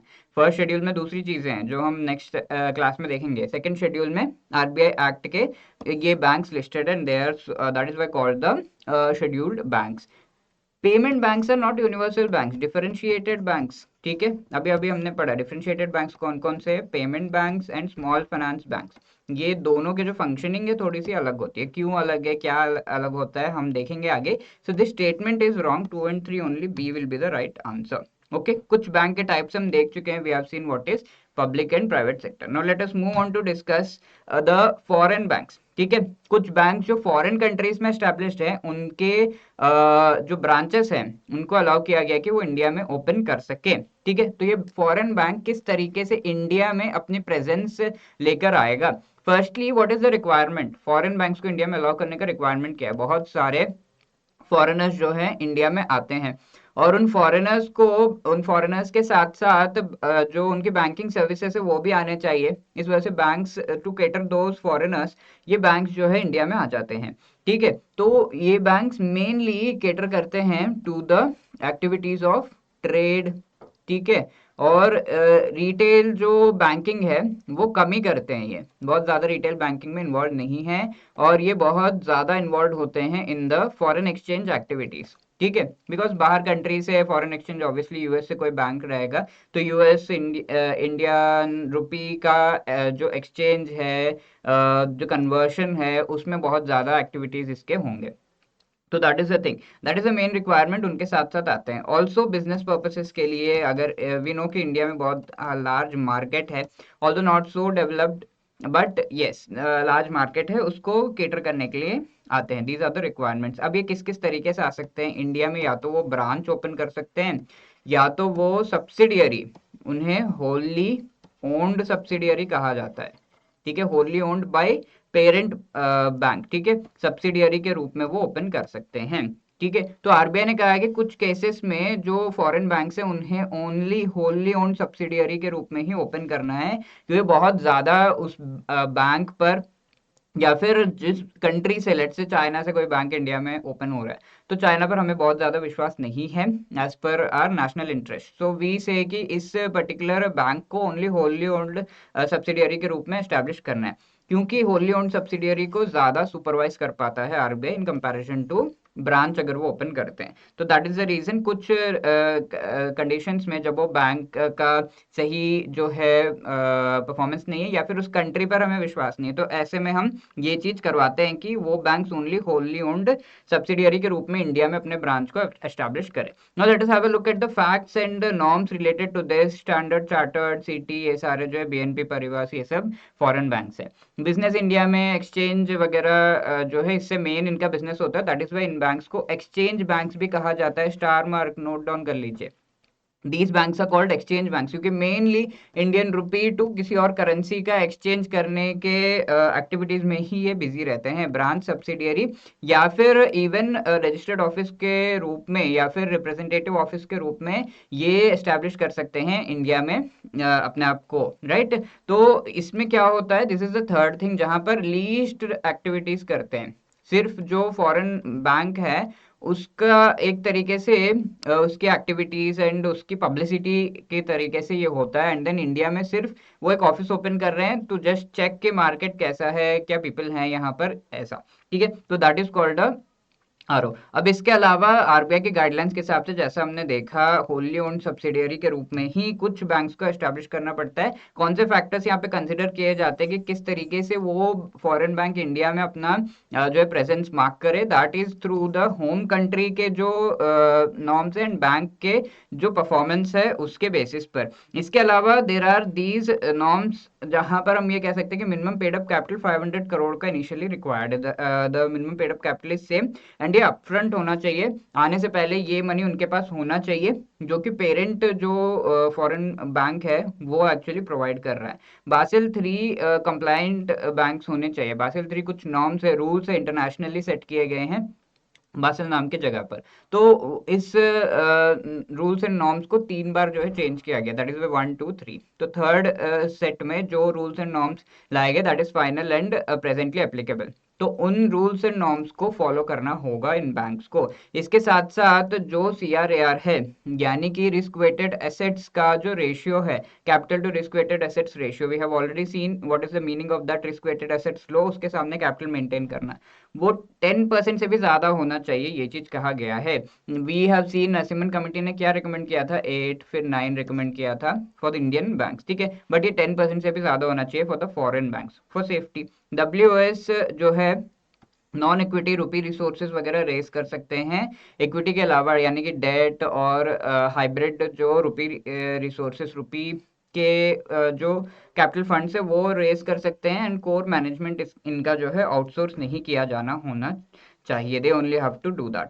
लोकल एरिया बैंक्स, अब ये बहुत ही इंटरेस्टिंग काइंड ऑफ बैंक है जो कि कुछ स्पेसिफिक डिस्ट्रिक्ट्स में यू विल फाइंड देम, ठीक है। ये बैंक स्कीम 1996 में लाई गई थी, और ये private local area bank 2 to 3 contiguous districts में आप इसका प्रेजेंस देखोगे। रूरल क्रेडिट मोबिलाइज करने के लिए ये है लोकल एरिया, यानी कि कुछ 2 to 3 जो आसपास के डिस्ट्रिक्ट्स है, only there these banks are present. इसके अलावा लोकल एरिया बैंक्स इनिशियली 10 जो है आए थे, आज के डेट में 2 है। सर 8 कहाँ चले गए, इनको कन्वर्ट कर दिया गया। For example capital local area bank को स्मॉल फाइनेंस बैंक में कन्वर्ट कर दिया गया, ठीक है। तो mostly local area bank small finance banks में कन्वर्ट होते हैं। व्हाट आर द फीचर्स, ये रजिस्टर्ड होते हैं पब्लिक लिमिटेड कंपनी के रूप में, बैंकिंग रेगुलेशन एक्ट के तहत इन्हें लाइसेंस मिलता है, नॉन शेड्यूल्ड होते हैं as we have already discussed. Minimum startup capital इनका 5 करोड़ हो तो you can open a local area bank, बहुत ज्यादा नहीं है, 3 डिस्ट्रिक्ट में होना है खाली। प्रमोटर्स इसके 40% के तक जो है 40% या उससे कम इक्विटी के रूप में इंडिविजुअल्स को पैसे देने होते हैं, फर्म सोसाइटीज को, एंड एनआरआईस अगर पैसे ले रहे हैं तो 20% से ज्यादा नहीं। ब्रांच ईच डिस्ट्रिक्ट में कितने होने चाहिए, अर्बन एरियाज में 1 ही ब्रांच होना चाहिए, बाकी सारे जो है रूरल एरियाज में होने चाहिए। अब रूरल एरियाज में क्लियरेंस कौन देता है, डिस्ट्रिक्ट कंसल्टेटिव कमिटी बनाई जाती है ताकि इन लोकल एरिया बैंक्स को क्लियरेंस मिल सके, ठीक है। तो these are the important things. अब आगे रीजनल रूरल बैंक्स, काफी इंपॉर्टेंट काइंड ऑफ बैंक, नाम से हमें पता चल रहा है कि ये रीजनल रूरल, ठीक है, रूरल एरियाज में सॉरी ये जो फैसिलिटीज है बैंकिंग उनको प्रोवाइड कर रहा है। इस तरह के स्पेशलाइज्ड स्पेसिफिक बैंक्स को, स्पेशलाइज्ड है ना, ये कहाँ रूरल एरियाज में खाली रहेगा, अर्बन में नहीं, तो स्पेशलाइज्ड बैंक है। स्पेसिफिक इसके फंक्शन है तो नरसिम्हन कमेटी के द्वारा एस्टैब्लिश रिकमेंड किया गया था ये, और फिर 1975 में इन्हें एस्टैब्लिश किया गया। आरआरबी एक्ट आया इन 1976, ठीक है। कमर्शियल एक्टिविटीज ये करता है इन रूरल एरियाज। अब ये एक ब्रिज की तरह काम करता है, क्रेडिट गैप जो है रूरल एरियाज में जो पैसे हैं वो ज्यादातर वो लोग लेते हैं फ्रॉम द मनी लेंडर्स, तो ये हेल्प करता है आउटफ्लो, जो भी लोग हैं वो बाहर अर्बन एरियाज में ना जाए, या फिर क्रेडिट जो है वो बाहर ना जाए, बाहर जाना ना पड़े उन्हें, रूरल एरिया से टू गेट द क्रेडिट। और जो पैसे का फ्लो है, मनी का फ्लो है, मोस्टली क्या होता है, रूरल एरिया से बाहर निकल जाता है मनी, यहाँ जनरेट होके बाहर निकल जाता है, यानी कि अर्बन एरिया लेकर जाते हैं, वहां पे खर्च कर रहे हैं। तो ऐसा ना हो, और रूरल एरिया में ही वो मनी यूज हो, रूरल एरिया का डेवलपमेंट हो, also banking activities, banking services वहां पर प्रोवाइड हो। एरिया की अगर हम बात करें तो गवर्नमेंट ऑफ इंडिया के द्वारा डिसाइड किया जाता है कहाँ पर ये एस्टैब्लिश होंगे। हेडक्वार्टर्स ऑपरेशनल जो एरिया है वहां पर ही होगा, सेक्शन 4 आरआरबी एक्ट में ये दिया हुआ है। ब्रांच एक्सपेंशन के लिए आरबीआई लाइसेंस प्रोवाइड करता है, और ये चीज, इससे रिलेटेड प्रोविजंस आपको जो है section 23 of banking regulation act में देखने को मिलेंगे। अब ये इंटरेस्टिंग पार्ट है, स्पॉन्सरशिप इसे किया जाता है। तो कोई पब्लिक सेक्टर, प्राइवेट सेक्टर के बड़े बैंक, फॉर एग्जांपल एसबीआई ने स्पॉन्सर किया कि मेरे तरफ से ये जो रूरल रीजनल रूरल बैंक है वो एस्टेब्लिश करेंगे, और इस स्पॉन्सरशिप करने के बाद गेजेट नोटिफिकेशन आती है जिसमें उस बैंक का नाम, स्पॉन्सर का नाम, इसके साथ साथ स्टेट या डिस्ट्रिक्ट जहां पर वो एस्टेब्लिश किया जा रहा है सभी होता है। सेक्शन 3 के आरआरबी एक्ट के सेक्शन 3 में ये दिया हुआ है। अब कितना कैपिटल रिक्वायर्ड होता है, 2000 करोड़। तो आप देख रहे हो काफी लार्ज कैपिटल है। इस वजह से ये जो मनी है वो प्रोवाइड किया जाता है by the central government, by the state government and the sponsor bank. ठीक है, इन तीनों के द्वारा प्रोवाइड किया जाता है। ऑब्वियसली क्योंकि गवर्नमेंट ही एस्टेब्लिश करती है इसे, इन तीनों के द्वारा जो मनी प्रोवाइड किया जा रहा है that is in certain percentage. ठीक है, तो इसका क्या रेशियो है, शेयर है, दैट इज सेंट्रल गवर्नमेंट सबसे हाईएस्ट अमाउंट प्रोवाइड करती है 50 का, स्टेट गवर्नमेंट 15% प्रोवाइड करती है, एंड स्पॉन्सर बैंक 35% का प्रोवाइड करती है। सबसे हाईएस्ट कौन है, C, central government. Sponsor bank B is going to provide the 35%, और बाकी 15% स्टेट गवर्नमेंट। ठीक है, अगर इस रेशियो में वेरिएशन लाना है और इन तीनों के अलावा किसी और से पैसे लेने हैं तो ये ध्यान में रखना होगा कि central government and sponsor bank का जो शेयर है 51% से कम ना हो, यानी कि ओनरशिप मेनली सेंट्रल गवर्नमेंट और स्पॉन्सर बैंक मिलकर लेते हैं, और इससे रिलेटेड कंसल्टेशन सेंट्रल गवर्नमेंट से लेना होगा। स्टेट गवर्नमेंट का शेयर 15% से कम ले जाना है तो सेंट्रल गवर्नमेंट को कंसल्ट करना होगा, स्टेट गवर्नमेंट को, and then only it can do. यहाँ पर स्कोप जो है सारे एक्टिविटीज कर सकता है ये रीजनल रूरल बैंक इन एरियाज में, जो कि section 5B banking regulation act में दिए हुए। इसके अलावा फॉरेक्स से रिलेटेड एक्टिविटीज काफी लिमिटेड है। ठीक है, कर सकता है लेकिन लिमिटेड तरीके से। So those were a few kinds of banks. अब हम डिफरेंशिएटेड बैंक्स के डिस्कशन कर रहे हैं। तो ये डिफरेंशिएटेड बैंक्स ऐसे बैंक्स हैं जिन्हें नचिकेत मोर कमेटी 2013 के बेसिस पर, उनके रिकमेंडेशन के बेसिस पर एस्टैब्लिश किया गया था। 6 payment banks and 12 small finance banks India में आज के डेट में है, एंड ऑब्वियसली इसमें चेंजेस आएंगे, we do not have to remember but we should know कि डिफरेंशिएटेड बैंक्स कौन से हैं। ये ऐसे बैंक्स हैं जो कि यूनिवर्सल फंक्शंस नहीं है, इनके यूनिवर्सल नहीं है, यानी कि सारे फंक्शंस, यूनिवर्सल फंक्शंस यानी कि डिपॉजिट, लोन देना, एडवांसेस देना, मर्चेंट बैंकिंग करना, ऑल्सो फॉरेक्स रिलेटेड एक्टिविटीज करना, बैंक गारंटी प्रोवाइड करना, नॉन फंड बेस्ड एक्टिविटीज करना, ये सब ही करते हैं जो यूनिवर्सल बैंक्स हैं। बट डिफरेंशिएटेड बैंक्स क्या करते हैं, स्पेसिफिक इनकी होती है, ओनली सम स्पेसिफिक एक्टिविटी ये करते हैं, सम स्पेसिफिक बैंकिंग एक्टिविटीज करते हैं। तो दो टाइप्स के हैं, दोनों अलग अलग तरीके से स्पेसिफिक एक्टिविटीज करते हैं। पहला पेमेंट्स बैंक है, नाम से हमें पता चल रहा है this bank is only for payments. ठीक है, that is why low value high volume transaction, दिन में 50 बार हम पेमेंट्स करते हैं, और वो 10 रुपए, 20 रुपए, 50 रुपए सारे यूपीआई के थ्रू हम करते हैं। So this is low value high volume transaction, इसे हम कहते हैं। वैल्यू क्या है, कम, 10 रुपए 50 रुपए कम वैल्यू के हैं, बट वॉल्यूम ज्यादा है, यानी कि ज्यादा नंबर ऑफ ट्रांजैक्शन हम करते हैं। 2 लाख 3 लाख के जो हमारे ट्रांजैक्शन है वो क्या हम बार बार करते हैं, नहीं। ठीक है, तो लो वैल्यू हाई वॉल्यूम ट्रांजैक्शंस के लिए पेमेंट बैंक्स को बनाया गया। यूनिवर्सल नहीं है obviously, paid up capital 100 crore होने से चलेगा। उनके लिए कितना चाहिए, पब्लिक प्राइवेट सेक्टर बैंक के लिए 500 crore is required. Promoter contribution 40% initial 5 years में होना चाहिए, जो भी प्रमोट कर रहा है उससे। इसके अलावा डिपॉजिट्स यहाँ पर, तो ये एक की डिफरेंस है। What is the key difference, यहाँ पर ये कहा जा रहा है कि पेमेंट बैंक्स डिपॉजिट्स ले सकते हैं, बट वो डिपॉजिट्स कैसे होने चाहिए, demand deposits only, they can not take any time deposits. Time deposits नहीं ले सकते, यानी कि एफडी आरडी आप पेमेंट बैंक में, एयरटेल पेमेंट बैंक में जाके ओपन नहीं कर सकते, only demand deposits, because the main aim is transactions and payments. ठीक है, इन्वेस्ट कर सकते हैं, इनको जो है ऑब्लिगेशन दिया गया कि जितने भी, लेट से एक एयरटेल पेमेंट बैंक के पास 100 रुपए का डिपॉजिट आया, तो इस 100 रुपए में से उनको ऑब्लिगेशन है कि 75 रुपीज जो आपके गवर्नमेंट सिक्योरिटीज हैं उसमें आपको इन्वेस्ट करना होगा, दैट टू SLR। ठीक है, इन SLR मेंटेन करना होता है, एंड SLR के लिए जो गवर्नमेंट सिक्योरिटीज हैं वो उनमें ही इन्वेस्ट करना होगा। बाय नाउ आई होप आपको SLR का मीनिंग याद है। सेकंड क्या है, 25% जो है वो डिपॉजिट कर सकते हैं किसी और शेड्यूल्ड कमर्शियल बैंक्स में। ठीक है, शेड्यूल्ड कमर्शियल बैंक्स ऐसे बैंक्स है जो कि शेड्यूल्ड, अगेन शेड्यूल्ड है, एंड ऑल्सो वी नो कि फॉर एग्जांपल SBI है, it is a scheduled commercial bank. Commercial and cooperative banks के को हमने डिफरेंशिएट किया था, राइट। तो when we discuss cooperative banks और क्लियरली हमें समझ में आएगा। तो शेड्यूल्ड कमर्शियल बैंक्स में ये 25% जो भी मनी है वो रख सकते हैं। ठीक है, तो दे कैन डू दैट। इस तरीके से ये पैसों का ये यूज कर सकते हैं, but payment banks are not going to give any loan on their own, खुद से लोन नहीं देंगे। इसके अलावा पर्सनल पेमेंट्स, रेमिटेंस जो करंट अकाउंट में है इनके लिए मेनली यूज करते हैं। डेबिट कार्ड इश्यू कर सकते हैं बट क्रेडिट कार्ड नहीं। ठीक है, क्यों सर? क्योंकि ये लोन नहीं दे सकते यार। ठीक है, लोन क्योंकि नहीं दे सकते हैं, ये एडवांस भी नहीं दे सकते हैं, सो क्रेडिट कार्ड नहीं इश्यू कर सकते। प्रोडक्ट्स क्या है, इंश्योरेंस और जो म्यूचुअल फंड्स है उन्हें भी ये बेच सकते हैं, ये लेंड नहीं कर सकते। एक्सेप्ट डिपॉजिट्स, एनआरआई से भी जो डिपॉजिट्स है वो एक्सेप्ट नहीं कर सकते हैं ये। इसके अलावा ये कोई भी नॉन बैंकिंग एक्टिविटी करने के लिए खुद कुछ एक्टिविटीज कर सकते हैं, लेकिन उसके लिए कोई सब्सिडियरी नहीं खोल सकते हैं। ठीक है, यस, कॉम्प्लिकेटेड चीज है, but then we have to remember, summarized किए गए यहाँ पर। नेक्स्ट है स्मॉल फाइनेंस बैंक्स। इनके लेफ्ट साइड पे आप सारे एग्जांपल्स देख रहे हो। These banks, the name itself tells the entire story, small finance. तो ये ऐसे पीपल जो लेट्स से स्लम्स में रह रहे हैं या फिर people who are in rural areas, उनको स्मॉल फाइनेंस की जरूरत होती है। 100 रुपए, 500 रुपए, ये इसके ट्रांजैक्शंस वो करते हैं। तो ऐसे ट्रांजैक्शंस और स्मॉल फाइनेंस जहाँ पर छोटे लोन्स, छोटे अमाउंट के लोन्स वो ये प्रोवाइड करते हैं, these bank specialize in that. ठीक है, मेन इनका काम है छोटे अमाउंट के लोन्स प्रोवाइड करना। ठीक है, कुछ बैंक्स होंगे 10 लाख, 50 लाख, ऐसे SBI में अगर जाओगे लोन्स होंगे 25,000, मुझे 5,000 के लोन चाहिए, तो विल दे गिव यू? नहीं देंगे ना। तो small finance bank will give you.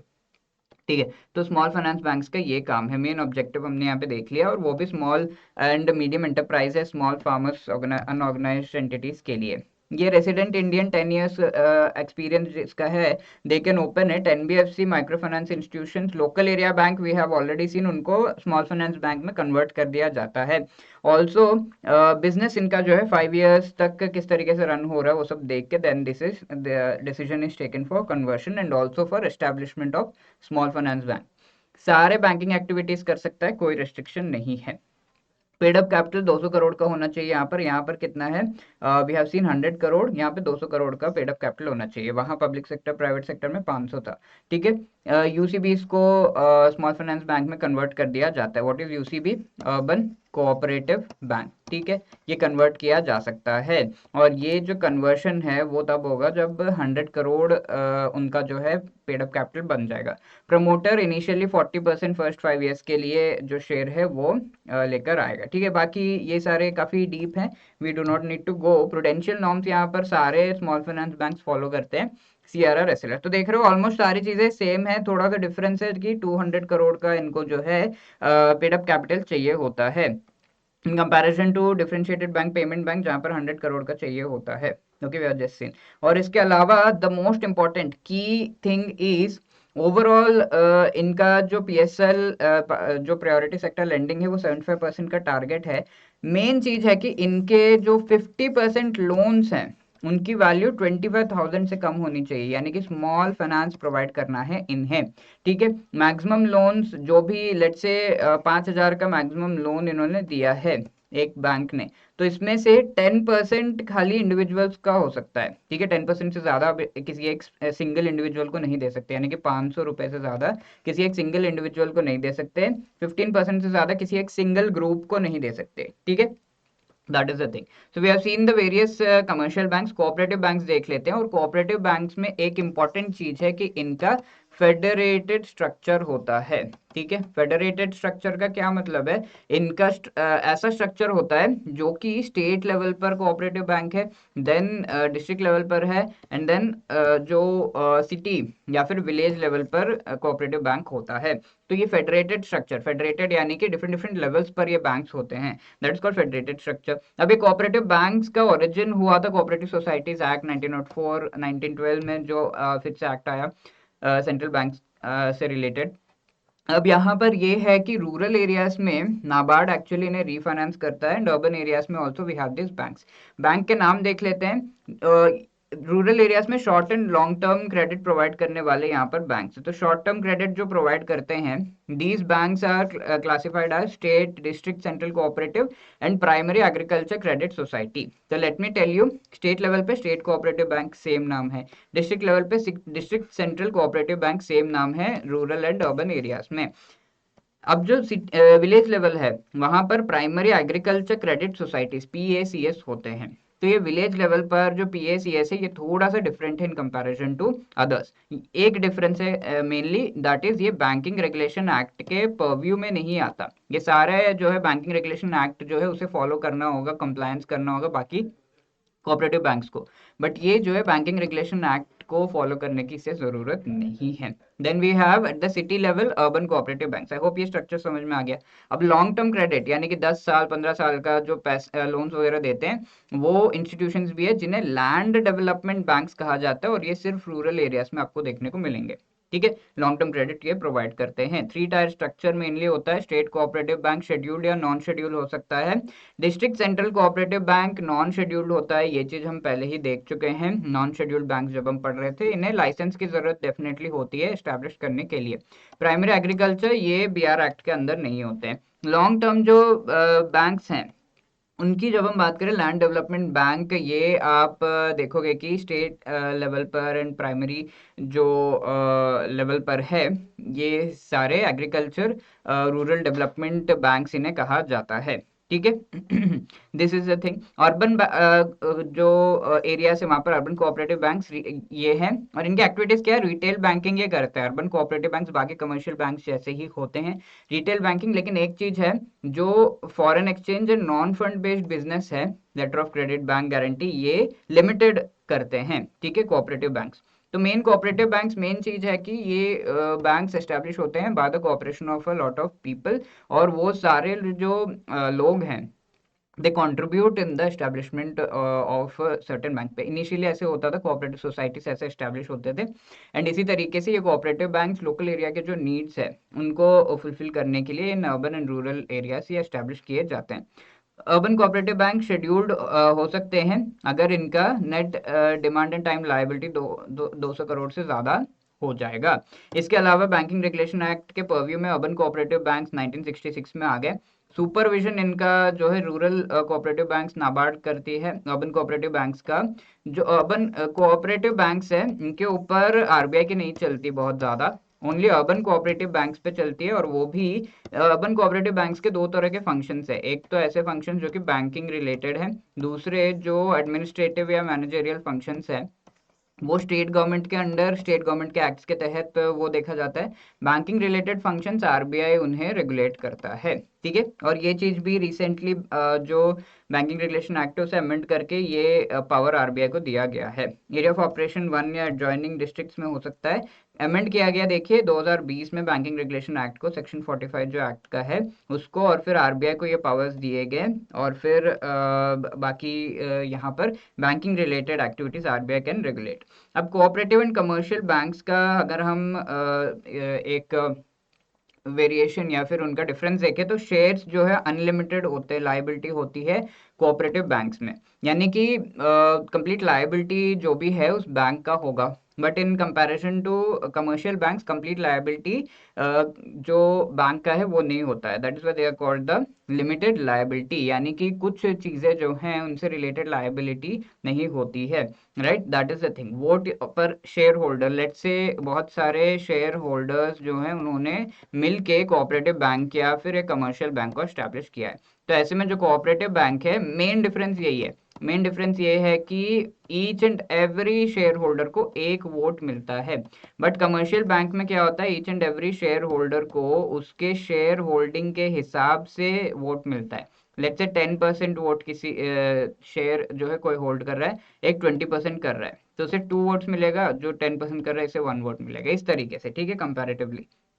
तीसरी बात है कि ये फेडरेटेड स्ट्रक्चर होता है इसका।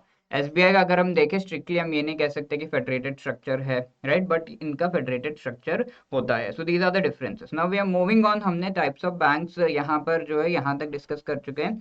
We are discussing fintech, techfin and neo bank. These are really really wonderful technology को किस तरीके से बैंकिंग में यूज करना है उसका एग्जाम्पल। फिनटेक, तो यहाँ पर आप देखो फिनटेक की जब बात की जा रही है, इनिशियली क्या दिया हुआ है, fin and then tech. Fin यानी कि फाइनेंशियल एक्टिविटीज इनका मेन जो है फोकस एरिया है।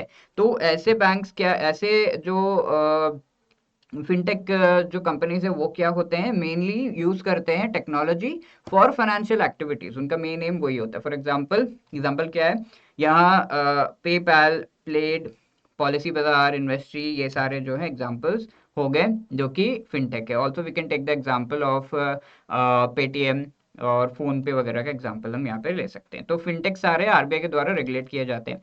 अब देर आर टेकफिन्स। टेकफिन यहाँ पे देख रहे हो, टेक पहला आया, फिन बाद में आया, तो इसका मतलब इनका फोकस क्या है, टेक्नोलॉजी, बट ये फाइनेंशियल सर्विसेज भी प्रोवाइड करने लगे।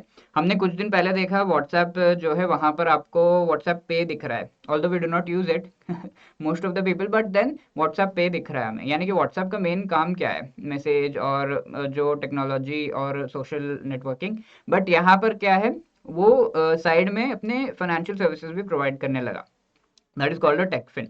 तो ये डिजिटल जो है सर्विसेज प्राइमरी है, फाइनेंशियल सर्विसेज साइड में देते हैं ये।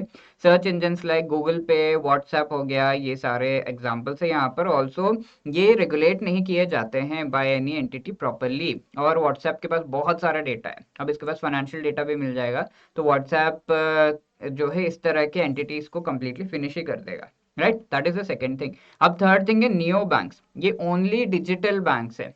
For example SBI you can do it from, क्या आपका मोबाइल से आप कर सकते हो एक्सेस, आपके अकाउंट को आप एक्सेस कर सकते हो बाय द नेट बैंकिंग, आप एक्सेस कर सकते हो with the help of a feature phone वगैरह। You can also access it by going there personally, ठीक है, फिजिकली आप वहां पे जाकर भी एसबीआई के ब्रांच में उसे एक्सेस कर सकते हो। बट जो नियो बैंक है इसमें ये वाला फीचर नहीं है, पर्सनली आप नहीं जा सकते।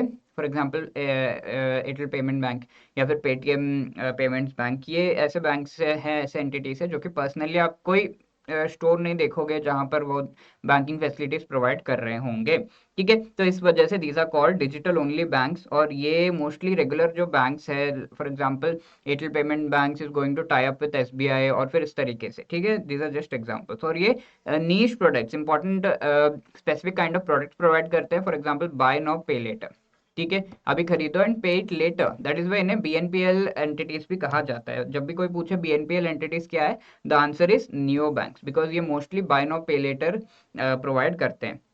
अब इस के थ्रू हम टू टाइप्स ऑफ लेंडिंग की बात कर सकते हैं। So there are two kinds of lending. पहला क्या होता है, बैलेंस शीट लेंडिंग, यानी कि ऐसे लेंडर्स, फॉर एग्जांपल बैंक्स, जो कि अपने खुद के एसेट एंड लायबिलिटी क्रिएट करके वैसे लेंडिंग करते हैं। तो फॉर एग्जांपल किसी से इन्होंने जो है डिपॉजिट लिया है, तो वो डिपॉजिट कहाँ पर जाएगा, उसके जो लायबिलिटी साइड में जाएगा, इजंट इट। अब वो लोन दे रहा है, वो डिपॉजिट के मनी यूज कर को का मनी जो है उसे यूज करके लोन दे रहा है, तो वो एसेट साइड पे जाएगा, खुद की बैलेंस शीट में इन एंट्रीज को दे रहा है, and then it is providing this.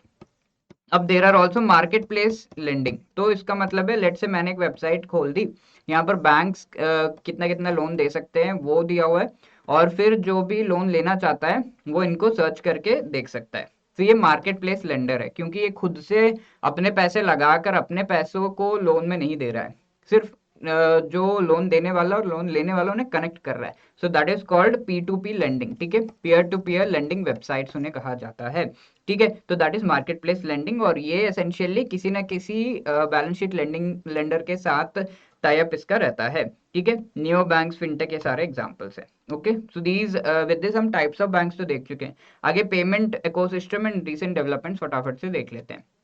Payment ecosystem का मेन बेसिस है पेमेंट एंड सेटलमेंट एक्ट, और सेक्शन 4 में दिया हुआ है कि आरबीआई ऑथराइज करेगा कौन कौन ये पेमेंट इकोसिस्टम को एस्टैब्लिश कर सकता है, prepaid payment instrument, card schemes वगैरह।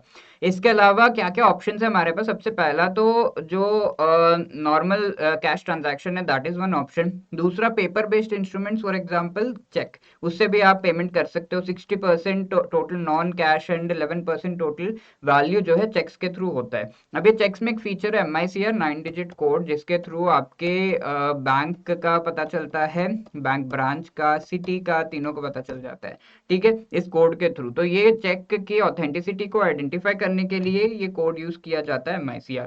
और high value clearing, speed clearing, जैसे क्लियरिंग जो एक्टिविटीज है वो प्रोवाइड किए गए हैं। क्लियरिंग क्या होता है हम ऑलरेडी देख चुके हैं।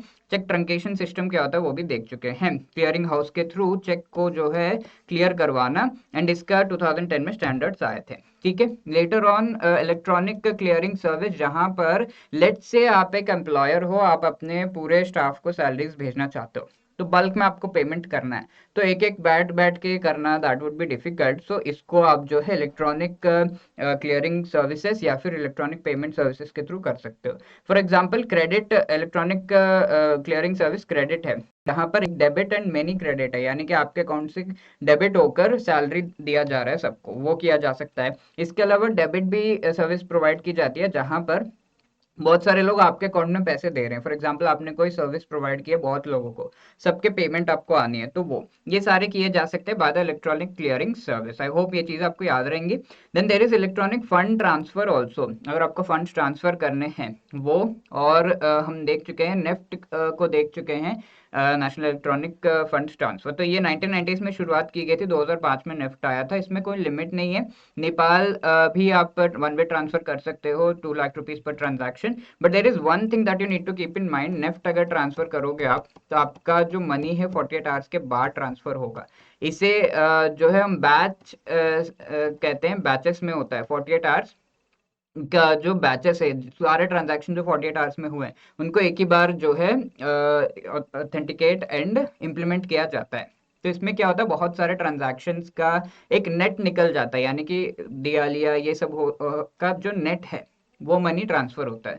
सो दैट इज द थिंग। ये 48 आवर्स के जो बैचेस बनते हैं, इस तरह के ट्रांसफर को हम नेट सेटलमेंट कहते हैं, ठीक है। उसका एक नेट बना के सेटल किया जाता है। लेट से ए और बी के बीच ट्रांजैक्शन हुए हैं, ए ने 100 रुपए भेजे, उन्हीं 48 आवर्स में बी ने फिर 50 रुपए वापस भेजे, इसने 25 रुपीज और भेजे, ठीक है। तो इसका एक नेट बन जाता है, ठीक है, प्लस माइनस होके वो नेट ट्रांसफर जो है वो होता है 48 आवर्स के बैचेस। अब इस तरीके से 48 आवर्स वेट करना, दैट इज रियली टायरिंग। तो real time gross settlement and IMPS, ये दो चीजें हम लेकर आए। Real time gross settlement, gross settlement में क्या होता है, 1 to 1 ट्रांजैक्शन का सेटलमेंट होता है। और रियल RTGS में there is a limit, high value transactions होते हैं, 2 लाख से ऊपर के ट्रांजैक्शंस खाली RTGS के थ्रू हो सकते हैं। 2004 में इंट्रोड्यूस किया, यहाँ पे बंचिंग नहीं होती है, लार्ज ट्रांजैक्शंस होते हैं। नेक्स्ट जनरेशन RTGS कुछ हाइब्रिड फीचर्स लेकर आए गए। ऑल्सो ये RTGS जो है वो जो clearing Corporation of India limited और इसके कुछ जो multilateral net settlement batch files है उनको भी जो है क्लियर करता है। 24/7 अवेलेबल है 2020 से कंप्लीटली। तो ये दो जो इंपॉर्टेंट पेमेंट सिस्टम्स हैं, इन्हें सेंट्रलाइज्ड पेमेंट सिस्टम कहा जाता है, because these are owned and controlled completely by the Reserve Bank of India. Okay, CCIL की अब हम बात कर रहे हैं, जो कि क्लियरिंग कॉर्पोरेशन ऑफ इंडिया। अब ये CCIL क्या है, ये जैसा कि हमने देखा क्लियरिंग हाउस यहाँ पर, तो इसी तरीके की क्लियरिंग सर्विसेज प्रोवाइड करता है। इसके अलावा काउंटर पार्टी सर्विसेज भी प्रोवाइड करता है, हम देख लेते हैं। 2001 में इसे एस्टैब्लिश किया गया था, कई banks, financial institutions and primary dealers मिलकर इन्होंने इसे एस्टैब्लिश किया था। क्लियरिंग सेटलमेंट वगैरह, मनी मार्केट हो गया। फॉर एग्जांपल आपने जो है हम ऑलरेडी डिस्कस कर चुके हैं किस तरीके से शेयर्स वगैरह खरीदना और उसका सेटलमेंट होना, तो CCIL does all of this. Central counter party है ये इंडिया में USD INR के एक्सचेंज के लिए, ठीक है।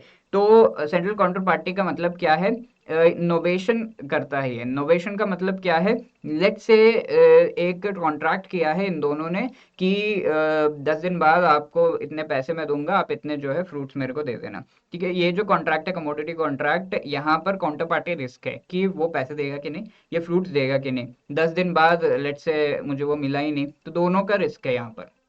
दोनों के रिस्क को एलिमिनेट करता है ये by the activity of novation. कैसे? सीसीआईएल यहाँ पे बीच में आ जाता है और दो कॉन्ट्रैक्ट दोनों के साथ करता है कि आपको जो पैसे हैं वो मिलेंगे ही मिलेंगे, आपके इन पैसों के लिए आपको फ्रूट्स जो है वो मिलेंगे ही मिलेंगे। So these are the things, और यहाँ पर दोनों का जो काउंटर पार्टी रिस्क है वो नलीफाई कर दिया गया। That is called novation, and पूरा रिस्क अब किस पे है? सीसीआईएल पे है, ठीक है, because it is a government entity, it can do that. Rupee derivatives, interest rate swaps इसमें बहुत इंपॉर्टेंट रोल प्ले करता है, और ये OTC products, over the counter products का रिपोजिटरी भी बनता है। अब पेमेंट इकोसिस्टम में बहुत इंपॉर्टेंट है प्रीपेड पेमेंट सिस्टम्स, जहां पर गूगल पे, पेटीएम वगैरह हम करते हैं।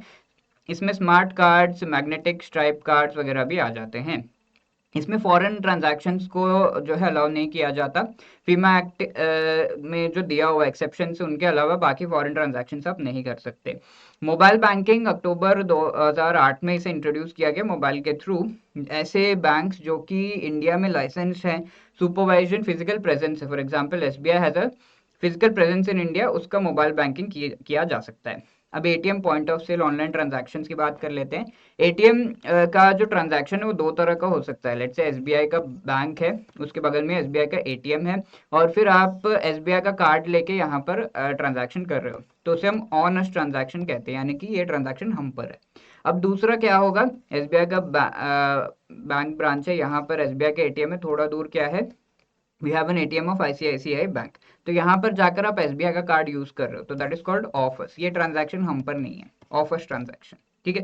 तो ये दो तरह के ट्रांजैक्शन है, और जैसा आप ट्रांजैक्शन करते हो उसके हिसाब से आपको फ्री जो है लिमिट्स वगैरह मिलते हैं। तो metro location for example Bengaluru, Chennai, Delhi, Hyderabad, Kolkata, Mumbai में अगर आप करोगे तो ओनली 3 ट्रांजैक्शंस आपको ऑफर्स जो है वो मिलते हैं, ठीक है, फ्री, इस तरीके से। एंड पीओएस क्या है? आप पॉइंट ऑफ सेल डिवाइस के थ्रू पेमेंट जो करते हैं वो इससे रिलेटेड डायरेक्शन 2009 में लाए गए थे, right. Now let us try to answer this question, which among the following is part of the centralised payment system owned and controlled by RBI?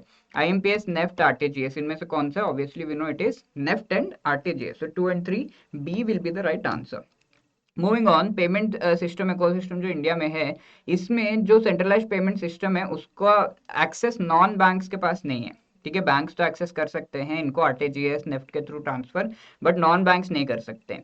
तो इनको एक्सेस देने की जरूरत है, वो रियलाइज किया गया एंड वो दिया जा रहा है। जो एंटिटीज हैं, क्लियरिंग कॉर्पोरेशन हो गए, और retail payment organisation, financial institutions like NABARD, EXIM, DICGC, सभी को एक्सेस दिया जा रहा है, बट कोऑपरेटिव सोसाइटीज को एक्सेस नहीं दिया जा रहा है। इस प्रोसेस को यहाँ पे थोड़ा सा डिस्कस किया गया है। 21 जुलाई 2021 से ये शुरुआत की गई थी। आईएफएससी एलोकेट किया जाता है। What is IFSC? You can let me know in the comment section, और इसका यूज क्या है आप मुझे बता सकते हो। आईएफएससी जो कोड है उसे एलोकेट किया जाता है, और ये इसके लिए जो भी नॉन बैंक है उसे आरबीआई में दो तरह के अकाउंट्स को ओपन करना होता है, ठीक है। What are this two kinds of accounts? पहला तो करंट अकाउंट ओपन करना होता है, दूसरा they also have to open a settlement account, ठीक है। सेटलमेंट अकाउंट ओपन करना होता है, ये दो अकाउंट्स ओपन करने होते हैं। और ये कुबेर जो आरबीआई का कोर बैंकिंग सिस्टम है, सोल्यूशन है, उसके थ्रू ये सारे ट्रांजैक्शंस होते हैं। इसको एक मेंबर बनना पड़ता है, जो मैसेजिंग सिस्टम है हमारा, और जो पूरा सॉफ्टवेयर है बैकग्राउंड जो जिसके थ्रू ये ट्रांजैक्शंस होते हैं और पूरा फाइनेंशियल सिस्टम चल रहा है, दैट इज कॉल्ड इन्फानेट, ठीक है। स्ट्रक्चर्ड फाइनेंशियल मैसेजिंग सिस्टम का पार्ट बनना पड़ता है जो भी ये करना चाहता है। इनिशियली जो प्रीपेड पेमेंट इंस्ट्रूमेंट्स है, गूगल पे वगैरह, card network and white label ATMs को इनिशियली इस सीपीएस का एक्सेस दिया जाएगा। ओके, ऑल्सो ये एक्सेस की जो क्राइटेरिया है 2 साल में एक बार रिव्यू एंड चेंज की जाएगी, दैट इज अ थिंग। अब इसके अलावा जो national payment corporation of India, इसका रोल क्या है वो भी देख लेते हैं। तो NPCI, national payment corporation of India, अगर आप एटीएम यूज कर रहे हो, अगर आप यूपीआई यूज कर रहे हो, सो ये सारे फीचर्स एनपीसीआई के द्वारा दिए गए। तो late us have a look कि ये कॉर्पोरेशन को किस तरीके से एस्टैब्लिश किया गया था। सबसे पहले तो आरबीआई, इंडियन बैंक्स एसोसिएशन ने मिलकर जो पेमेंट सेटलमेंट एक्ट है 2007, इसके तहत एनपीसीआई को एस्टैब्लिश किया। 2009 में ऑपरेशनल हुआ, और एक non profit organisation, obviously profit के लिए नहीं कर रहा है, तो नॉन प्रॉफिट ऑर्गेनाइजेशन के रूप में कंपनीज एक्ट के तहत इसे एस्टैब्लिश किया गया। दीज आर द 10 बैंक्स जो कि जिन्होंने एनपीसीआई को इनिशियली एस्टैब्लिश किया इंडियन बैंक्स एसोसिएशन के पार्ट है। Promoters 10 schedule commercial payment and 10 schedule commercial banks थे, और कुछ payment banks and small finance banks भी इसमें जुड़ गए हैं आगे जाकर। एनपीसीआई के प्रोडक्ट्स क्या है? रुपए पेमेंट कार्ड पे लिखा होता है एज वी नो, तो कार्ड्स के थ्रू पेमेंट वगैरह प्रोवाइड करना, that and national common mobility card, जिसके थ्रू आप पूरे इंडिया में मेट्रो और जो भी मूवमेंट है उसके लिए आप यूज कर सकते हो वो कार्ड, वो आगे आएगा। IMPS is immediate payment system, जो कि इमीडिएटली आप कोई ट्रांसफर्स करना चाहते हो, पेमेंट करना चाहते हो, रियल टाइम मनी ट्रांसफर, उसके लिए। NACH बल्क ट्रांसफर्स के लिए है, नेशनल ऑटोमेटेड क्लियरिंग हाउस, और ये जो है आधार एंड अकाउंट दोनों के थ्रू यूज किया जा सकता है। अब ABPS है, आधार पेमेंट ब्रिज सिस्टम, जिसके थ्रू आप नहीं, गवर्नमेंट एक्चुअली गिव्स व्हाट, ये जो ट्रांसफर्स करती है, direct benefit transfer to farmers to people, ठीक है, स्कीम्स के तहत, तो वो ABPS के थ्रू होता है और ये आधार बेस्ड होता है।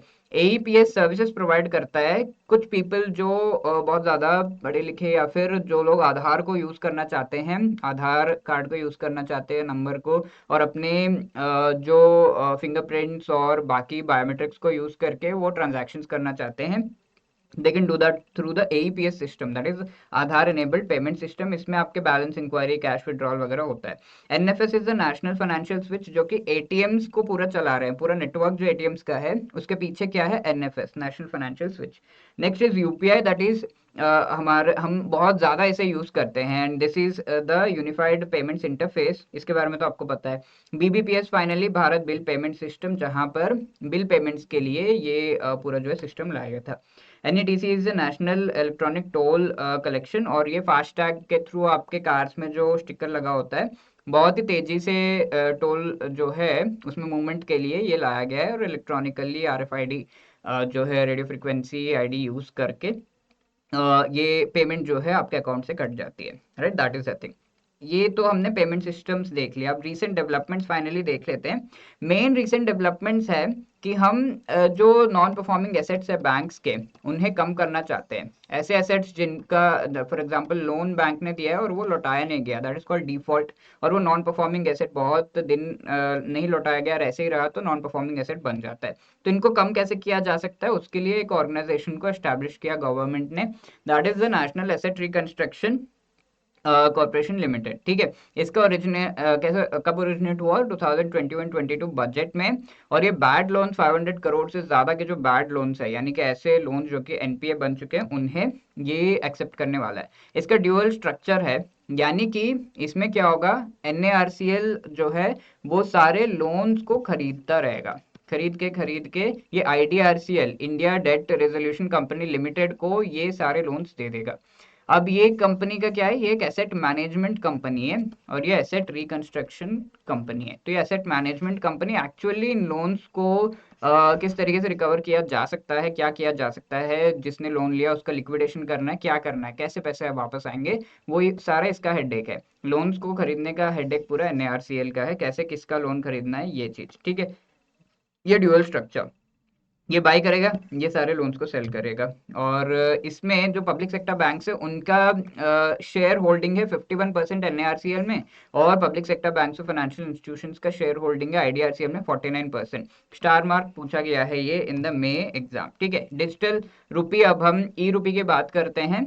ये ई रुपी जो है, जैसा कि नाम से हमें पता चल रहा है, ये एक तरीके से डिजिटल रुपी है। जो भी हम नोट यूज करते हैं, कॉइन्स यूज करते हैं, इनका एक डिजिटल फॉर्म है, और ये एक लीगल टेंडर होगा, ठीक है। लीगल टेंडर याद है आपको, हम ऑलरेडी पढ़ चुके हैं। लीगल यानी कि ये गवर्नमेंट के द्वारा लॉ के बेसिस पर वैलिड होगा फॉर ट्रांजैक्शन, ठीक है, कोई भी ट्रांजैक्शन में से आप यूज कर सकते हो, दैट लीगल टेंडर। और ये लीगल टेंडर इलेक्ट्रॉनिक फॉर्म में होगा। मोस्ट इंपॉर्टेंटली इनिशियली इसे रिलीज किया गया है इन द फॉर्म ऑफ वाउचर्स, ठीक है। वाउचर्स कैसे हैं? ये पर्सन एंड पर्पस स्पेसिफिक होते हैं। पर्सन स्पेसिफिक यानी कि मेरे नाम पे, लेट्स से सुरेंद्र, आप मेरे नाम पे जो है एक वाउचर निकाला जाएगा, तो ये पर्सन स्पेसिफिक है और मैं ही इसका बेनिफिट ले सकता हूँ। It is also purpose specific, let's say वो वाउचर में लिखा हुआ है कि आप इसे यूज कर सकते हो फॉर बाइंग अ वैक्सीन, तो आप वैक्सीन ही खरीद सकते हो और कुछ नहीं कर सकते उससे। तो दैट इस तरीके से शुरुआत की गई है जस्ट टू चेक कि किस तरीके का इकोसिस्टम जो है इसका बनता है। Then we also have the national bank for financing infrastructure and development, NaBFID. अब ये नैपफिड क्या है? ये एक डेवलपमेंट फाइनेंस इंस्टीट्यूशन है। तो बहुत सारे डेवलपमेंट फाइनेंशियल इंस्टीट्यूशन ओपन हुए थे, सारे क्लोज हो गए। लेटेस्ट हमने नैपफिड जो 2021 में हम लेकर आए हैं, एक्ट के थ्रू लेकर आए हैं। We'll discuss in detail about this, DFIs का जो चैप्टर है उसमें हम डिस्कस करेंगे। तो development finance institution, financial institutions का तो हमें पता है। डेवलपमेंट क्या है? ये मेनली इंफ्रास्ट्रक्चर रिलेटेड प्रोजेक्ट्स को करने का काम करता है। क्यों? क्योंकि इंफ्रास्ट्रक्चर प्रोजेक्ट्स में लॉन्ग टर्म लोन्स जो है रिक्वायर्ड होते हैं, और ये long term loans generally banks नहीं देना चाहते, बिकॉज इसका प्रॉफिट आपको बहुत साल बाद मिलता है। इसमें बहुत सारा रिस्क इन्वॉल्व होता है। लेट्स से पीपल ने प्रोटेस्ट कर दिया, अरे ये ब्रिज नहीं बनाना है, ये बंद करो इसे, तो वो पूरा प्रोजेक्ट गया। अरे ये न्यूक्लियर पावर प्लांट यहाँ नहीं बनेगा, बंद करो, तो वो पूरा पावर प्लांट को बंद करना पड़ेगा और जो पैसे लगाए डूबे। ठीक है, तो वो होता है। तो there is a lot of risk, that is why normal banks generally नहीं देते हैं long term loans for infrastructure projects. कोई तो देना चाहिए, तो we have establish this bank. Government ने एस्टैब्लिश किया कि इसका काम ही है कि लॉन्ग टर्म लोन्स फॉर इंफ्रास्ट्रक्चर प्रोजेक्ट्स ये दे। ठीक है, दैट इज द वर्क। और यहाँ पर 111 लाख करोड़ रुपीज जो है ये देगा in a few years. National infrastructure pipeline, national industrial corridor programme, इन दोनों को सपोर्ट करते हुए इंफ्रास्ट्रक्चर को बनाने में हेल्प करेगा। Long term infrastructure finance authorise share capital 1 lakh crore का है इसका। इनिशियल जो है ऑथराइज्ड कैपिटल ये है, एंड कोई भी पब्लिक डिपॉजिट ये नहीं लेगा। 100% share holding government of India की है। धीरे धीरे ये share holding government of India कम करके 26% पे ले आएगी, यानी कि ये पब्लिक जो है एंटिटी नहीं रहेगा आगे जाकर। Lastly we have the regulatory sandbox. RBI के द्वारा एक रेगुलेटरी सैंडबॉक्स जो है वो किया जाता है पीरियोडिकली, जहां पर आरबीआई एक ऐसा एनवायरनमेंट प्रोवाइड करता है जहां पर रेगुलेटरी जो रूल्स एंड नॉर्म्स है वो थोड़े रिलैक्स्ड होते हैं। ठीक है, फॉर एग्जांपल कहीं पर ऐसा कुछ करना है जो कि रेगुलेशंस को ब्रेक कर रहा है, तो that can be done regulatory sandbox के थ्रू, जस्ट टू टेस्ट करने के लिए। फॉर एग्जांपल ई रूपी है, इसे पहले टेस्ट किया गया होगा, और ये रेगुलेटरी सैंडबॉक्स के थ्रू जो है ये किस तरीके से ई रूपी काम करेगा, क्या ये एक अल्टरनेट बन सकता है नॉर्मल रुपी नोट का, कॉइन का, ये चीज़ जो है टेस्ट किया गया होगा। और वो टेस्टिंग में कई बार होता है कि हम रूल्स एंड रेगुलेशन सारे फॉलो नहीं कर पाते, तो इस वजह से थोड़ा सा लीवे दिया जाता है और उसे हम रेगुलेटरी सैंडबॉक्स कहते हैं। लाइव टेस्टिंग प्रोडक्ट्स की जाती है रिलैक्स रेगुलेशन के अंडर। ठीक है, तो these are the most important and things जो हमें पूरा का पूरा इस चैप्टर से पढ़ना था। Now let us try to answer this question, which among the following are correct पूछा गया है। Central bank digital currency legal tender है। Central bank digital currency is इसका एक फॉर्म हमने देखा ई रूपी। ठीक है, वो इंडियन पब्लिक सेक्टर बैंक से 49% shareholding of the national asset reconstruction company limited, NARCL में 49% जो है शेयर होल्डिंग है। Regulatory sandbox as products tested under relaxed regulation. ठीक है, ये नंबर यहाँ पर एज वी नो ये गलत है, 51% था ना, 49% तो उसमें था आईडीआरसीएल में। तो ये लीगल टेंडर है, yes, and also relaxed regulation में ये रेगुलेटरी सैंडबॉक्स जो है वो किया जाता है obviously. 1 and 3 is correct. What will be the right answer? C. Okay, this was the complete discussion of the chapter. बहुत ही लंबा चौड़ा चैप्टर है ये, but we have tried to discuss the entire thing in an hour. ठीक है, तो I hope you like this video also. जब हम पढ़ते हैं practice is really important, so for that we have come up with this 400 very important solved MCQs PDF, जो कि completely सारे 400 क्वेश्चंस आपके exam related, exam oriented and आपको अच्छी प्रैक्टिस देने के लिए ये पीडीएफ हम प्रोवाइड कर रहे हैं। इसका लिंक आपको डिस्क्रिप्शन में मिल जाएगा, you can download from there. And now the time is to test your knowledge. ठीक है, तो एग्जाम में जो मई 2023 में क्वेश्चंस आ चुके हैं उनको मैं आपके स्क्रीन के सामने यहाँ पर दिखा रहा हूँ, and you have to pause the video and answer this. बहुत ही इंटरेस्टिंग चैप्टर था, इंटरेस्टिंग क्वेश्चंस भी आए थे एग्जाम में। Try to answer this during the session, most of them हम डिस्कस कर चुके हैं। So pause the video, answer this question, pause the video and try to answer this question. Then third question, pause the video and answer this question also. Okay, So this was the entire discussion on this chapter. I hope you like the session. मुझे तो बहुत मजा आया पढ़ाते हुए. And यहाँ पर अगर आपके कोई भी क्वेरीज है, you can always call us on 8146207241. You can also drop a mail at hello@edutab.co.in and let us know your queries. Also let us know the feedback of these sessions. You can give the feedback. आप share, like, subscribe कर सकते हो. इसी तरीके के बहुत ही मज़ेदार nice videos जो आपके एग्ज़ाम के क्लियर करने में आपको हेल्प करे, इस तरह के वीडियोस के लिए, right. And you can also give the feedback in the comment section. Questions को आंसर करना मत भूलना. All the best. Thank you.